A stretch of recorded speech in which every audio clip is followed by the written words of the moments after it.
أنت الواحد الأحد بالإيجاد منفرد لا إله إلا الله أنت الواحد الأحد بالإيجاد منفرد لا إله إلا الله أنت القادر الصمد لا إله إلا الله لا إله إلا الله لا إله إلا الله لا إله إلا الله لا إله إلا الله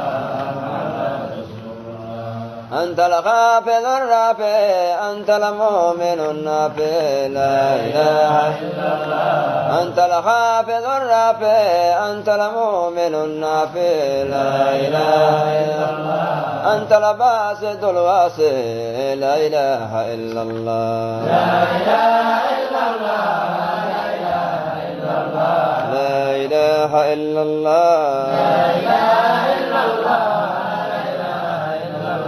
لا إله إلا الله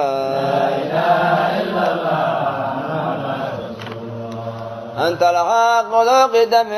أنت الله ذو كرم لا إله إلا الله أنت الحق ذو قدم أنت الله ذو كرم لا إله إلا الله أنت البار ذو نعم لا إله إلا الله لا إله إلا الله لا إله إلا الله لا إله إلا الله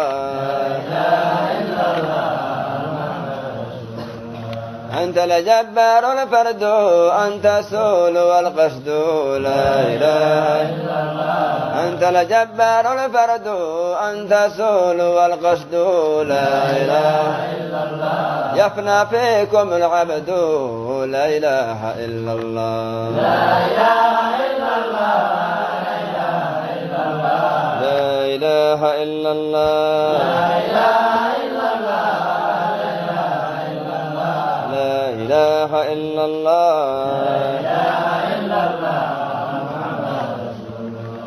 أنت المعبود الأمم أنت مقصود الهمم لا إله إلا الله أنت المعبود الأمم أنت مقصود الهمم لا إله إلا الله أنت منتهى الأمم لا إله إلا الله لا إله إلا الله لا إله إلا الله لا إله إلا الله كم عبد إليك تاب في حضرتي قنتا لا إله إلا الله كم عبد إليك تاب في حضرتي قنتا لا إله إلا الله يرجو ما هو ما ثبت لا إله إلا الله لا إله إلا الله لا إله إلا الله لا إله إلا الله حققتم له أملا أصلحتم له أملا لا إله إلا الله حققتم له أملا أصلحتم له عملا لا إله إلا الله حتى نال واكتملا لا إله إلا الله لا إله إلا الله لا إله إلا الله لا إله إلا الله حققتم له أملا أصلحتم له عملا لا إله إلا الله حققتم له أملا أصلحتم له عملا لا إله إلا الله حتى نال واكتملا لا إله إلا الله لا إله إلا الله لا إله إلا الله كل نفس ذائقة الموت وإنما توفون أجوركم يوم القيامة فمن زحزح عن النار وأدخل الجنة فقد فاز وما الحياة الدنيا إلا متاع الغرور ما عندكم ينفد وما عند الله باق كل شيء هالك إلا وجهه له الحكم وإليه ترجعون كل من عليها فان ويبقى وجه ربك ذو الجلال والإكرام إنك ميت وإنهم ميتون ثم إنكم يوم القيامة عند ربكم تختصمون يا عبد القادر يا عبد القادر ابن فاطمة يا عبد القادر ابن فاطمة يا عبد القادر ابن فاطمة اذكر العهد الذي خرجت من دار الدنيا إلى دار الآخرة وهو شهادة أن لا إله إلا الله وأن محمد رسول الله وأن الجنة حق وأن النار حق وأن الموت حق وأن القبر حق وأن المنكر والنكير حق وأن السؤال حق وأن الجواب حق وأن الحساب حق وأن الميزان حق وأن الله يبعث من في القبور وأن البعث حق وأن الصراط حق وأن الحشر حق وأن رؤية الله تعالى في الجنة للمؤمنين حق وأن الساعة آتية لا ريب فيها وأن الله يبعث من في القبور وأنك رضيت بالله ربا واحدا وبالإسلام دينا وبمحمد صلى الله عليه وسلم رسولا ونبيا هذا أول منزل من منازل الآخرة وآخر منزل من منازل الدنيا الفانية كما قال الله تعالى في محكم تنزيله العزيز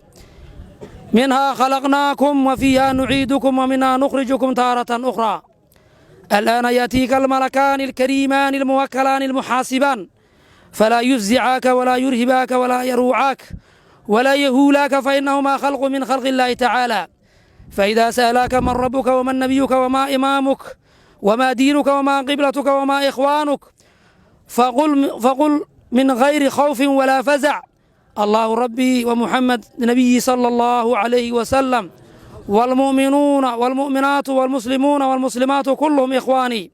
على ذلك خلقت وعلى ذلك حييت وعلى ذلك تبعث إن شاء الله تعالى وأنت من الآمنين ثبتك الله تعالى بالقول الثابت ثبتك الله تعالى بالقول الثابت اللهم ثبته بالقول الثابت اللهم ثبته بالقول الثابت يثبت الله الذين آمنوا بالقول الثابت في الحياة الدنيا وفي الآخرة يا أيتها النفس المطمئنة ارجعي إلى ربك راضية مرضية فادخلي في عبادي وادخلي جنتي اللهم اغفر لأهل القبور من المؤمنين والمؤمنات والمسلمين والمسلمات الأحياء منهم والأموات واجعل اللهم في قبورهم الضياء والنور والفسحة والسرور والبهجة والحبور والمغفرة على أهل القبور إنك ملك رب غفور رحيم دعواهم فيها سبحانك اللهم وتحيتهم فيها سلام وآخر دعواهم الحمد لله رب العالمين waxaan nahay dad mu'miniin oo soo raacay waxaan Ilaahay uga baryaynaa raxmadiisa waasica inuu ku galeeyo jannatul firdawsna Ilaahay uu ku thawaabiyo intaan oo shufaca ah oo Ilaahay uga galiimaysa oo dambi dhaaf u weydiihaysa Ilaahay waa kariim waa sakhi ducadooda mar radinaayo baryada Ilaahay dadkan mu'miniinta ah shuhadaa'ullaahi fil ardi wa intaana qofood oo muslima qofay soo raacday bishaarooyinkii ku soo arooray waa laga wada warqabaa culimadii joogta oo xooga sheekhayga soo amray meehe waa ka warqabaa akhyaarta culimada joogta heer Xaaji Ibraahim Yara jooga heer Sheekh Daawud Culusooba jooga raali iga ahaada waxa waaye sidaan oo kale markii meyd la duugo rasuulka sallallahu alayhi wasallam waxa dhacday in meyd sidaan oo kale loo duugay oo saxaabadii la hadlo ku yiri istaghfiru li akhiikum fa innahu al'ana yus'al wasalu lahu at-tathbit walaalkiin u dambi dhaaf weydiiya hadeeda la su'aala tathbit ilaahi u su'aala oo ilaahi inuu ku sugo jawaabta xaq ah ilaahi u weydiiya sidaas uu leeyahay rasuulka sallallahu alayhi wasallam annaguna tiyan faranahay rasuulku dadkii uu la khidaabay ila qiyaam saaca ku ka soo horjeeda kaliya ma ahayn waa ummadiisa guud ahaanba marka waxaan leenahay ilaahay dambigiisa ha dhaaf Allah ku sugo jawaabta saasan leenahay walaalayaal sida laga warqabo qabriga waa la isku fidneeyaa waa meel la isku fidneeyo waa meel dhib badan waa meel haddaan ilaahay ku naxariiso doonin aan laga kacaynin waa meel halis ah oo qofku waa meel la maraayo oo aan cid gafaysana jirin malaa'igtii yaa ku imaahaysa ilaahay subxaanahu wa tacaala su'aalay ku weydiinayaan xadiidkii imaam al-Bukhari oo nabi maxamed calayhi salaatu wasalaam naga soo gaarsiiyay sida uu qoray qofka mu'minka ee muuqinka markii su'aalaha la weydiiyo suuradda nabiyullaahi maxamed calayhi salaatu wasalaam amaba rasuulka laftiisa ama waa suuraddiisa sida ay ahaataba rasuulkaa loo keenaha ku cad xadiidka waxaa la leeyahay ninkan mataqaanaa maa cilmuka bi haada arajul qofka mu'minka ah ee muuqinka waa si halhaleelaho wuxuu ula soo boodaa waa rasuulkayna waa maxamed waa xaqow noo keena aayaad iyo wuxuu noola yimida mucjizooyina waa raacna waa rasuulka xabiibkayga waa waxaa la leeyahay iska hurud waa ku ogaana inaad muuqin tahay waa ku ogaana iska waliba is imtixaamaya meesha kii kaleetood oo adduunyada dadka iska raaci jira oo dadka say yeelaan yeel dhihi jira wuxuu ku jawaabayaa dadka maxamed laha waa maqli jira aniga xaqiiqatan wuxuu yahay ma aqaan laakiin dadka maxamed idoo leeyahay waa maqli jira macnaha adduunyada intii la joogay dadku ka mid ahaay waxbuu hadduu raba ka dukan jiray waxbuu hadduu raba maxamed ka dhihi jiray oo rasuulullaahi maxamed laakiin dhab uma caqiidaysnay waxaa muhiima marka ilaahay qur-aanka uu ku leeyahay yuthabbitu allaahu aladiina aamanuu bilqowli athaabiti fi lxayaati addunya wa fi alaakhira adduunyada waa inaad ku yaqiinsan tahay wax in sheeko iyo khiyaal iyo wax laysu sheega dadka qaar ay sida ay u haystaan ma aha dadkaan aad u jeediin maantii ka soo qayb galay meydkan ama dhallinyaro u badan ama culummaba ah waxay ku socdaan walad saalix ah oo dhalay meydkaas madaxiisii ku socdaa qaraabanimo haddii la yidhaahdo waxaa laga yaabaa inta xernimo ku socotay iyo ikhwaannimo iyo ninkaa sababkiisa haddiina laka sooco inta soo harta waa yaraahaynaba waxaan marka leenahay silkigan iyo nidaamka diineed sidaasoo kuu anfacaa markaad dhimatid ayaadna ogaahay inuu ku anfacay cabdulqaadir sheekh axmed santooni wiilow dugsi qur-aan geystow ahay sheekhaas dabadeedna uu cilmigii haddana inuu barto uu adkaystay intuu ka wato hadduu iskool iska geysa lahay ama uu meel kale shaqo uga dirsa lahay waxaa laga yaabaa inuusan saan maanta u anficeen waxaan leenahay aabbayaasha wax dhalay dadka diinta ha lagu tacbo suxbada fiican ha lagu xiro dadka saaxiibada fiican leh waa kuwaas oo kale maanta culummadii iyo ahlu khayrkii iyo dadkii ajiladii beledka ahaa acyaantii beledka mudarrisiintii yaa joogta beledka ka soo qayb gashay sheekhna ilaahay ha barakeeyo inta sheekheena sheekh Usmaan uu weyn yahay ilaahay u naxariisto ilaahay dambigoodana ha dhaafo kurba adduunya kurba aakhira ilaahay korsh asigana waxaan ku leeyahay qowlka thaabitka ilaahay ku sugo qowlka thaabitka allah ku sugo ilaahay su'aasha ilaahay asqaadku waa dhaafay su'aasha allah fuuday su'aasha allah fuuday ilaahay yow adaan ku baryaynaa ilaahay ducadeena soo radin ilaahay ducadeena soo radin ilaahay inta ka hor duceysana ducada u aqbal ilaahay inta diin u akhri diinkooda u aqbal ilaahay ana kana dambi dhaaf nagu sii ilaahay ana kana dambi dhaaf nagu sii ilaahay umurahna adduunka aakhirka sahal ilaahay sakhir ilaahay asagana u naxariiso bariga kurbadu asagay haysa ilaahay u naxariiso kurbada ilaahay ka fiida kurbatira adaa kurbatira kurbada ka fiid يا رسول كان صبرنا مو هديسين أصحابتيسي أزواجتيسي أتباعتيسي أهل بيتكيسي مو هديسين والدينتي معلمينتي مشايخي مو هديسين خاصة مرحوم كان ما أنت عن قريجيسي رسمي جاي أسوهيني مو هديسين ودين الله كثوابيه الدنيا دبكيري ما تكرش الله كديكو قبرجيس روضة من رياض الجنة الله كديكو أنت كسو قيب شيء أسكي سنة دنبيكو الله دافو